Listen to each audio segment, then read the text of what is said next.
એક ભિખારીઓ બહાર માગતા ને બીજો ભિખારી અંદર માગતો હોય સૂટ બૂટમાં. આ ઋષિમુનિએ કહ્યું, ભગવાન કોઈ દિવસ તમારી પાસે માગવાનો ભય ન થાય, ભાવ ન થાય કોઈ દિવસ, પણ એક માગવું છે. તો ઋષિમુનિઓ મહાદેવની પાસે માગ્યું છે. શું માગ્યું તમે જોવો, જરા ધ્યાન દેજો, એકદમ ધ્યાન દેજો. આ મહાત્માઓ શું કહે છે? ભગવાન મહાદેવ પાસે માગે છે, કુલે જન્મ મહાદેવ, હે મહાદેવ બસ એટલું માગવું છે.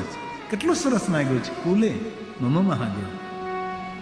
કેટલી સરસ માંગણી કરી છે ભગવાન. આ જન્મમાં તો મહાદેવ તારી ભક્તિ મળી છે, પણ ભગવાન કૃપા કરજે, બીજો જન્મ મળે ને તો જે મહાદેવના ભક્ત માતા પિતા હોય ને એને પેટ જન્મ આપજે. અમને બીજે કોઈ જગ્યાએ જન્મ નથી જોતો. જેના કુલ દેવતા મહાદેવ હોય, જેમની કુલ પરંપરામાં મહાદેવની ભક્તિ થતી હોય, જેમને ઈષ્ટ દેવતા મહાદેવ હોય, જે મા બાપ મહાદેવની ભક્તિમાં રંગાયેલા હોય, ત્યાં તો જન્મ આપજે.